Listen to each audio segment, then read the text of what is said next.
Welcome to Week in Review for Chapter 7. Chapter 7 was a fun, quick, and easy chapter. We discussed the different ways that human nature affect the way we have to put in information.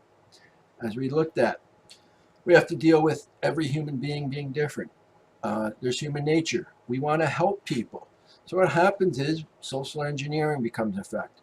Criminals today still know it's easier to call someone in the office and ask for a login and password than trying to get it through the internet and information. So social engineering is a big problem we have in the technology. How do we prevent people that? We can have all the systems in the world, double logins, biometrics, key fobs, but if someone calls up an individual and say, I need your login and password, they're more likely to give it. So how do we prevent this? It comes from training. We have to train our employees not to fall for this. So what we're going to do, what did we cover this week? How do we put in systems in place? Who needs access? How do we prevent people from not having access? We have policies in place. We have procedures.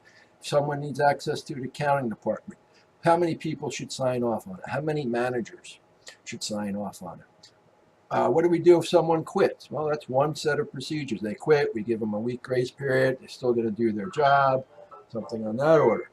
What happens if they get fired? Well, I can tell you most places I worked, if someone was getting fired, IT department knew before them because we'd have to remove their email address, their logins, get rid of anything that they had. So this is what happens in the real world. We have to take into account humans are vulnerable, and we need to look at that. What are we going to look at? Well, how do we keep, some of the ways to prevent people from having too much access? They have to take vacation. We looked at that. Job rotation. Don't keep someone in the same job for a long period of time. Every couple of months you switch them out. This way, if there's any fraud, it can be discovered. Obviously, that can lead to collusion, which you have to kind of have sometime access to. And we looked a little bit at ethics. What does ethics has to do with anything? Well, not everyone is going to be ethically true. So we want to make sure we figure out who is ethical.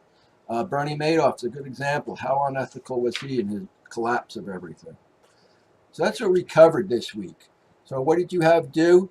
Well, I gave you an extra video that you can look at that you could have posted on bringing back human resources. Remember, that counted towards one of your responses to your classmates. We had your weekly discussion question, but your initial response was due at 11:59 on Thursday. This gives your classmates a chance to respond, so please try to have that in on Thursday. You had your week 7 paper that was due, 2 to 3 pages, APA format. If you're not sure, look at it. Your journal and your quiz. That's what we had due this week. And remember, as always, if you have questions, please email me. Check what's going on. Also, you can put in your student questions. Also, please check your grade. That weighted grade is your current grade. You need to check it to make sure that it's good. Remember, what made you smile this week? Have a wonderful week. Talk to you soon.